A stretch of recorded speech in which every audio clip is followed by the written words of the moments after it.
आज हम बात करने वाले हैं टैक्स रिजीम की। बहुत सारे लोग ऐसे रहते हैं जिनको पता नहीं रहता कि मुझे कौन सा टैक्स रिजीम में जाना है, मुझे ओल्ड टैक्स वाला चुनना है या कि नया टैक्स चुनना है।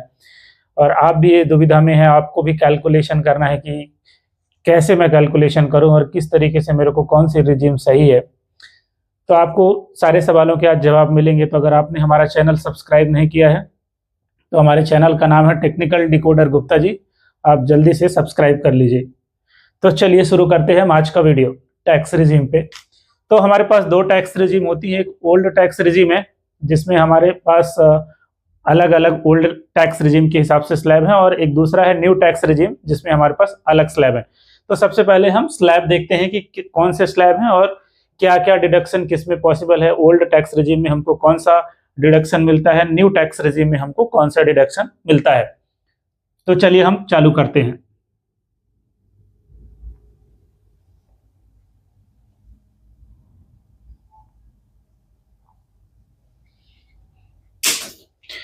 मैं यहाँ पे चेंज करना चाहूंगा दूसरा मार्कर, ब्लैक जो है वो ज्यादा तरीके से दिखेगा। ओल्ड टैक्स रिजीम में क्या रेट है, 0 से 2.5 तक हमको जीरो टैक्स लगता है। 2.5 से 5 तक 5% टैक्स रेट है, और 5 से 10 लाख तक 20% है, और ग्रेटर देन 10 लाख या 10 लाख से एबव पे 30% टैक्स रेट है। अगर हम यहाँ पे देखेंगे तो जो टैक्स स्लैब है वो सिंप्लीफाइड है, लेकिन यहाँ पे जो हमको इसके अलावा बहुत सारे डिडक्शंस का अपने को बेनिफिट मिलता है, वो डिडक्शन हम देखेंगे वन बाय वन क्या है। पहले हम स्लैब देख लेते हैं। तो ये हमारे स्लैब हो गए ओल्ड टैक्स रिजीम के। अब हम देखेंगे कि न्यू टैक्स रिजीम में अपने पास क्या क्या स्लैब होते हैं। तो 0 to 4 लाख में यहाँ पे अपने को कोई भी टैक्स नहीं लगता है, नील।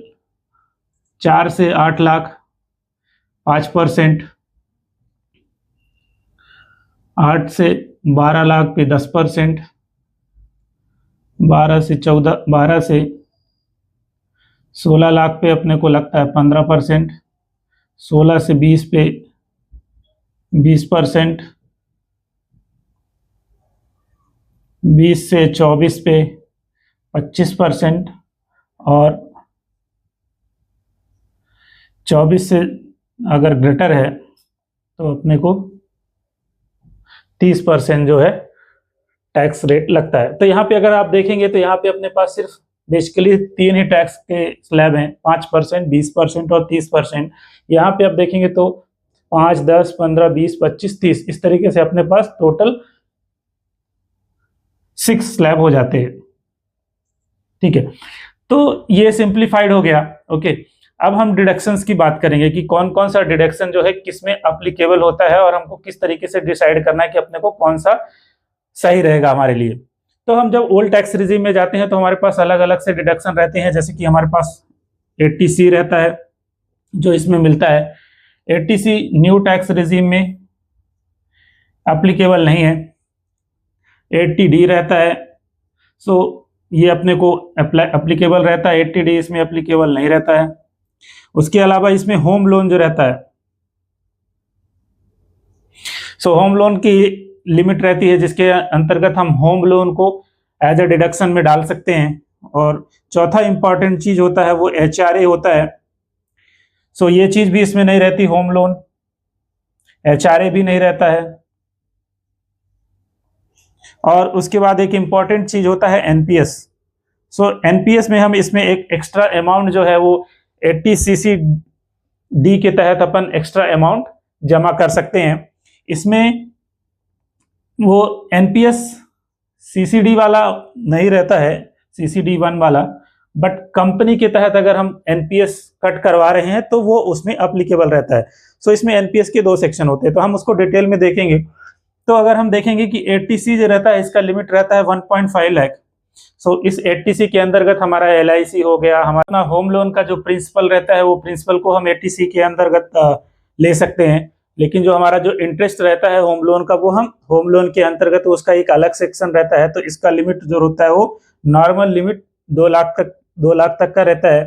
लेकिन यहाँ पे एक इम्पॉर्टेंट चीज ये है कि अगर आपके एक से ज्यादा होम लोन है, तो उस केस में अगर आप दूसरे होम से आप उसको रेंट में दिए हुए हैं और उस रेंट इनकम को आप दिखा रहे हैं, तो उस केस में वो दूसरे होम लोन का जो पूरा इंटरेस्ट है, उसका लिमिट चाहे जितना भी हो, 3 लाख जा रहा है इंटरेस्ट, 4 लाख जा रहा है, तो वो पूरा आप उसके अंतर्गत क्लेम कर सकते हैं। उसके बाद एचआरए रहता है, एचआरए का जो परसेंटेज रहता है और सैलरी का परसेंटेज, उसके हिसाब से जो कैलकुलेशन 30, 40, 50 के हिसाब से रहता है, वो आप सैलरी के हिसाब से देख सकते हैं। तो वो एचआरए पूरा इसमें अपन डिडक्शन में क्लेम कर सकते हैं। तो मैं लेट से कंसिडर करता हूं 2 लाख का आप डिडक्शन क्लेम कर रहे हैं। एनपीएस क्या रहता है? न्यू पेंशन सिस्टम के अंतर्गत, न्यू पेंशन स्कीम में अगर आप खुद से पैसा जमा करते हैं तो उसका एक लिमिट रहता है कि 50,000 तक इसमें आप वो डिडक्शन का क्लेम ले सकते हैं। तो ये 50,000 जो लिमिट रहती है वो 80CCD 1B सेक्शन के तहत रहता है। इसके तहत आप ये एनपीएस का खुद से आप कंट्रीब्यूशन कर सकते हैं और वो भी ये डिडक्शन के अंतर्गत क्लेम कर सकते हैं ओल्ड टैक्स रेजिम में। उसके बाद 80D में जो मेडिकल वगैरह के क्लेम रहते हैं उसको आप उसके अंतर्गत क्लेम कर सकते हैं डिडक्शन में। तो लेट से मैं 50,000 कंसिडर कर रहा हूँ, ओके। तो इस तरीके से ये सारे क्लेम अप्लीकेबल होते हैं ओल्ड टैक्स रेजिम के अंतर्गत। न्यू टैक्स रेजिम में आप देखोगे तो ये सारे डिडक्शन अप्लीकेबल नहीं है, एनपीएस का सीसीडी 1B भी अप्लीकेबल नहीं रहता। लेकिन अगर आप कंपनी के थ्रू एनपीएस में जाते हैं, अगर कंपनी के थ्रू एनपीएस डायरेक्टली डिडक्ट होता है, आप खुद से जमा नहीं करते, तो वो अप्लीकेबल होता है। यहाँ पे वो 80CCD 2 सेक्शन रहता है, यहाँ पे 80CCD 1B के तहत रहता है, 80CCD 2 इधर भी होता है और यहाँ पे 80CCD 2 यहाँ पे भी अप्लीकेबल है। उसके अलावा कुछ डिडक्शन और रहते हैं जो न्यू में वैलिड रहते हैं, जैसे कि अगर आपने कोई फूड कूपन लिया है तो वो फूड कूपन भी वो अपना सेक्शन 10 के तहत टैक्स डिडक्शन में आता है। तो फूड कूपन वगैरह आप ले सकते हैं यहाँ पे, तो वो डिडक्शन यहाँ पे क्लेम कर सकते हैं। तो इस तरीके से आपने देखा कि कौन कौन से डिडक्शन ओल्ड में पॉसिबल है, कौन कौन से डिडक्शन न्यू में पॉसिबल है, क्या उनका टैक्स रेट है। तो ये हमने इसका बेसिक देख लिया। अब अपनों को चूज कैसे करना है। तो अगर आप चूज करने जाएंगे तो सबसे पहले अगर आप देखेंगे तो यहाँ पे एक रिबेट भी रहता है। तो रिबेट कौन से सेक्शन के अंतर्गत रहता है, मैं थोड़ा सा इसको क्लीन करता हूं।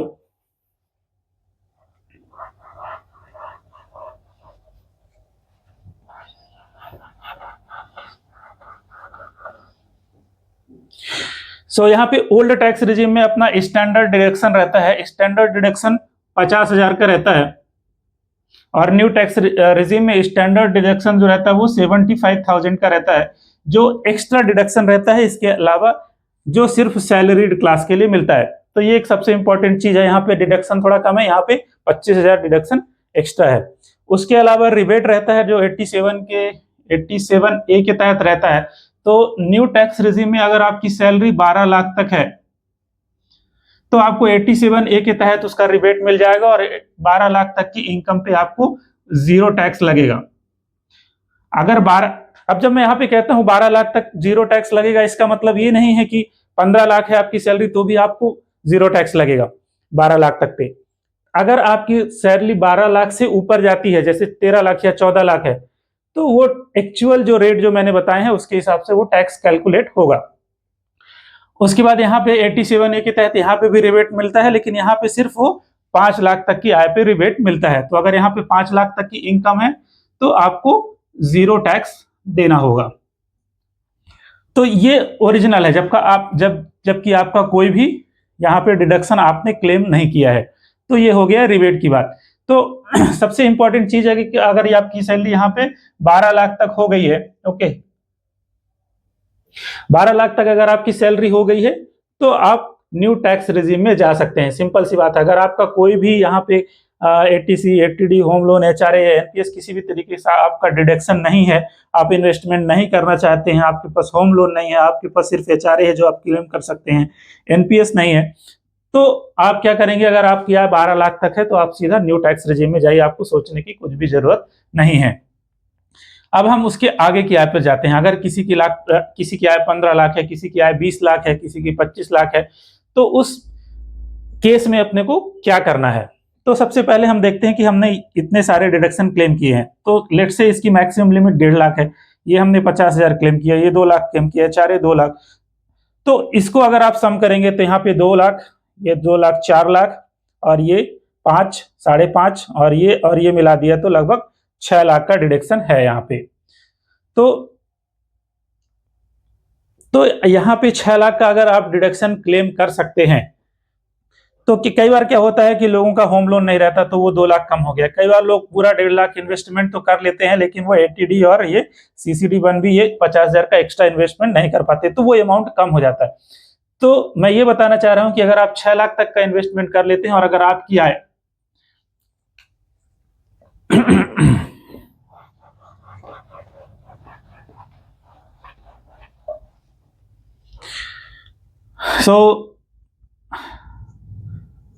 अगर आपकी इनकम ये रेंज में है 10 लाख 15 लाख 20 लाख 25 लाख या 30 लाख, अगर आपकी इनकम 10 लाख है तो सीधे सीधे अपने को दिख रहा है कि जो न्यू टैक्स रेजिम अपने लिए बेनिफिशियल है क्योंकि वहां पे अपने को 87A के तहत रिबेट मिल जाएगा और अपने को 0 इनकम टैक्स देना पड़ेगा। तो यहाँ पे न्यू टैक्स रेजिम में हम जाएंगे। अगर आपकी आय 10 या 15 के बीच में है, आपकी 15 के आसपास है और इस केस में अगर जैसे मैंने कि बताया कि आप लगभग 5 लाख या उससे कम का इन्वेस्टमेंट कर पाते हैं या डिडक्शंस ले पाते हैं, ओके, तो उस केस में आपको न्यू टैक्स रेजिम में ही जाना है। यानी कि अगर आपको ओल्ड टैक्स रेजिम में जाना है तो कम से कम यहाँ पे 5.5 या 6 लाख इससे ज्यादा इन्वेस्टमेंट या डिडक्शंस क्लेम लेना होगा तो ही आप जो है आपके लिए ओल्ड टैक्स रेजिम बेनिफिशियल हो पाएगी। अगर आप इससे कम इन्वेस्टमेंट या डिडक्शंस ले पा रहे हैं तो आपको न्यू टैक्स रेजिम में चले जाना है।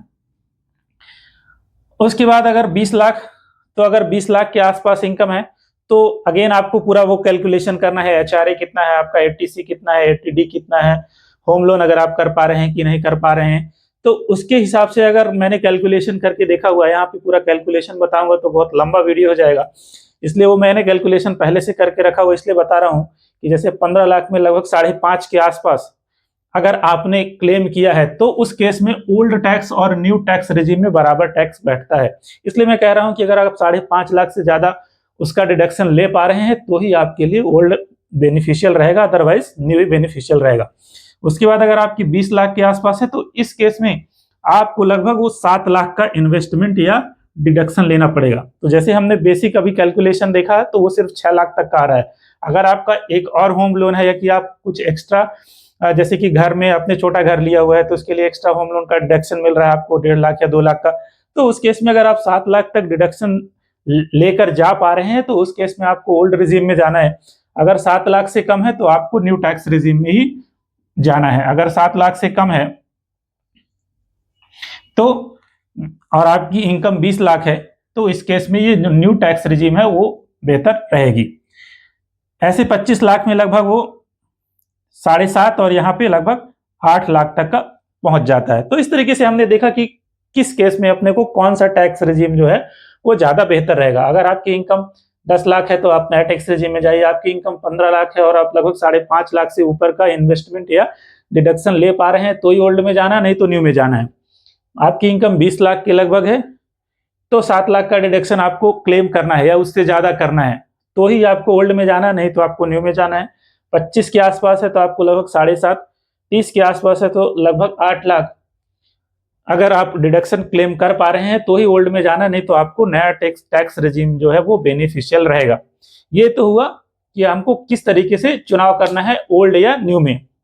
अब अगर एक सिनेरियो लीजिए कि आपने इस साल चूज कर लिया कि आपका बहुत सारा इन्वेस्टमेंट है और आपका होम लोन भी है, तो उस हिसाब से आपने ओल्ड टैक्स रेजिम चूज कर लिया। लेकिन अगर अगले साल आपको न्यू टैक्स रेजिम में जाना है, आपने होम लोन कम कर दिया है, आपका इंटरेस्ट उसमें 2 लाख से कम हो गया है, आपका 50,000 या 1 लाख ही इंटरेस्ट जा रहा है और आप चाहते हैं कि न्यू टैक्स रेजिम में जाए, तो आप अगले साल से न्यू टैक्स रेजिम में जा सकते हैं, तो उसमें कोई भी दिक्कत नहीं होगी।